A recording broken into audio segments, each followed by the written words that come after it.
Welcome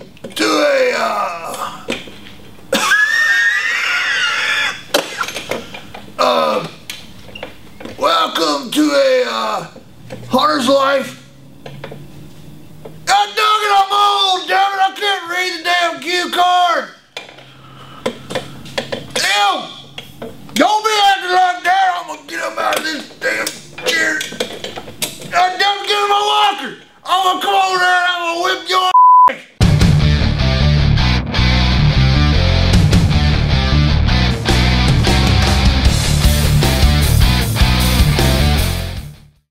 Project of the week is a continuation of what we did last week. Last week we put the crypt together. This week we are doing some Last week we built the basis of the crypt, and this week we're carving foam. Here you go.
Dear diary, today Ryan did this.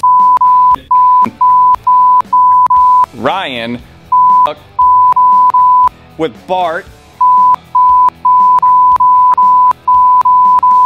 Kahl, Adam and Alex and Steve Square 2, balls, a little bit of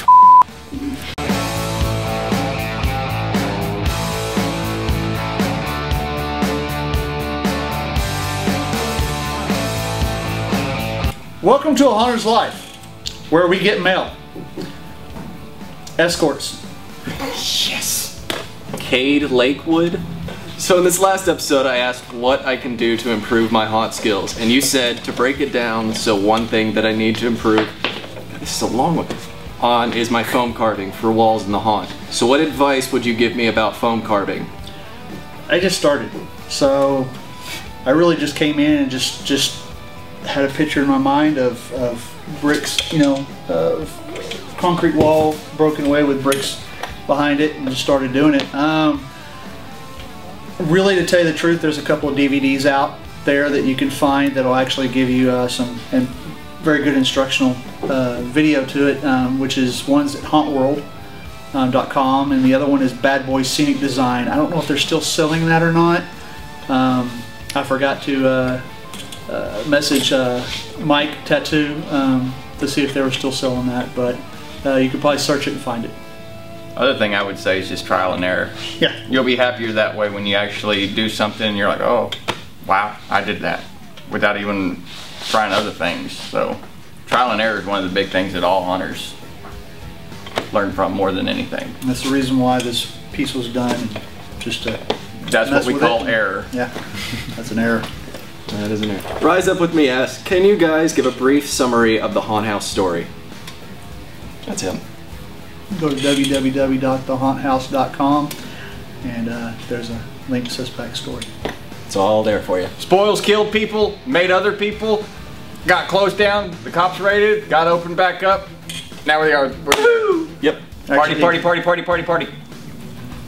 Caesar Zamora says, more Hobbs and uncensored. That's gonna happen. We've got Hobbs. Sorry, I've got to censor him. A little. Just enough. Off. Go ahead. I'm just gonna beep it. Freedom of speech. You.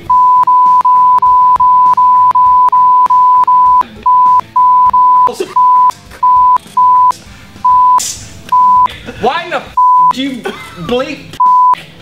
It's not even bad. I'm gonna make good money on this episode. You ain't making jack mother. Well, we would like to continue to spotlight the people that work behind the scenes on our haunt, the actors and techs. And this week we'd like to introduce you to Kahl Bryce. Kahl, you've been actually in the... You know, I thought something was kind of wrong there. Kahl, how you doing, bud? Good to see you. Kahl, you've actually been in the industry for quite a while, haven't you? Yeah, quite a while, since 94. Going all the way back to what, back at Hunterverdun Manor, back when we all kind of worked there together? And that's where it all started with all of us and a nice group of friends. Carried on through the years through Verdun Manor and Romania, and when that all sort of ended, we all met back up and started up at the Haunt House. So you came actually over to the Haunt House during its first year when it first started? Yes, I was there, I guess essentially the groundbreaking. Wow, and I know you've played a few different characters out at the Haunt, but I know you've kind of mostly gone the killer clown route. But you created a character last year, Mr. Scabs. Yes. Right. What kind of was the basis for that character for you? Just sort of a wandering, serial killer who used to be a clown, and just kind of came in a story to follow the lines of Spoils the Clown's character as someone he looked up to, and that was my basis of the theme.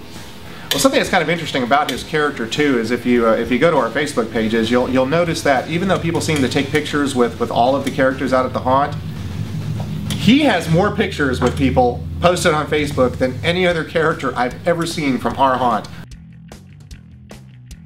I don't know how, I don't know why. Neither do I. They all claim to hate him, but they all take pictures and they all post them. They don't post pictures with Ringmaster, they don't post pictures with Cotton or anybody. They post pictures with Mr. Scabs. But he's a great character, everybody loves him, and you are such a smart ass, and it's great. That's fun.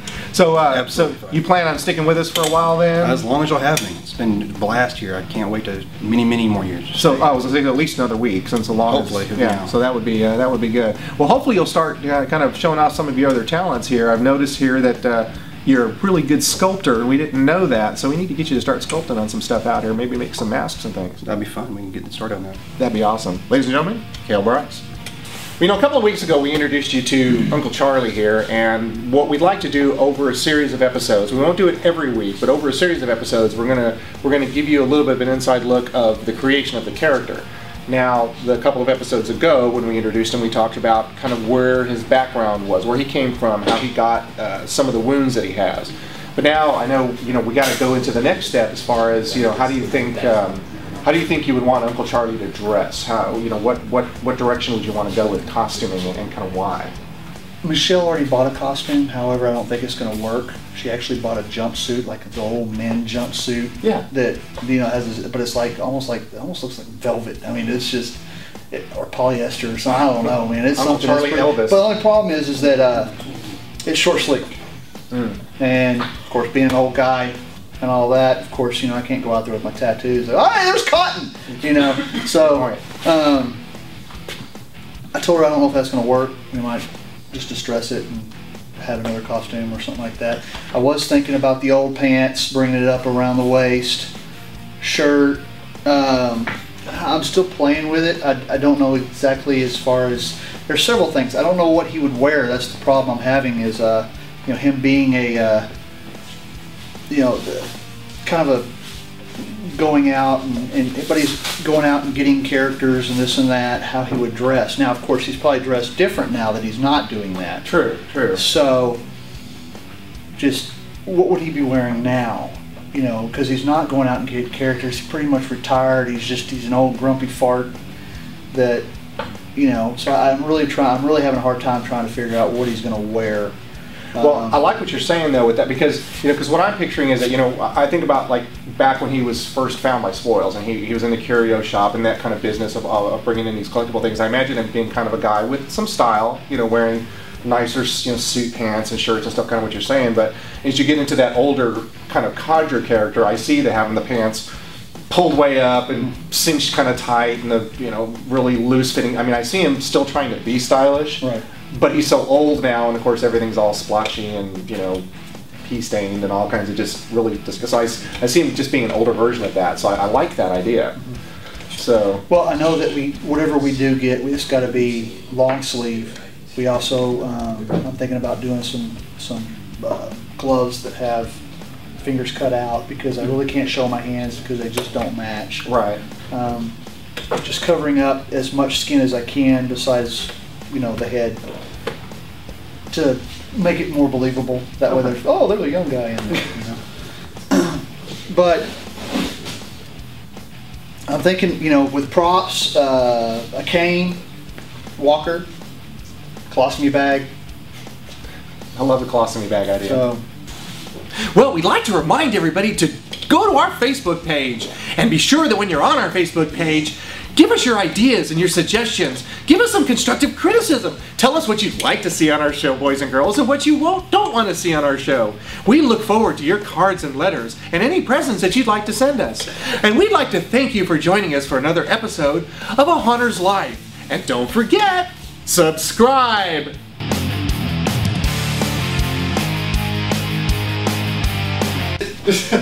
No, we can't make jokes like that. Kahl Lakewood. Kahl Lakewood. All right. So in this Cattle. yeah. Cattle. Whittle waddle. You say tomato, I say f. Waddle. After this, I'm gonna need to get glasses. Even though there's nothing in my diary. Nothing but rambling. Ryan. All right. There's not even lead in this. God. Dear diary. Nobody expects the Spanish rubber band. Wow, that's really disturbing. I know you can't see that, but it's really disturbing. This is the creation of a character. yeah, and then of course you got Steve back there behind you flipping me off the whole time. So. Ah, I had no idea. Yeah. Oh God! So anyway, that's a little bit more of Uncle Charlie in the coming episodes. In the coming episodes? Yeah. I know the props we're gonna have. Ninja strike! Ninja! Yeah, he's on a roll, and then... Ninja! The throat. You're next. Wait, oh shit! Ninja vanish. Wait. Ninja vanish! Don't give me my walker! I'm gonna come over there and I'm gonna whip your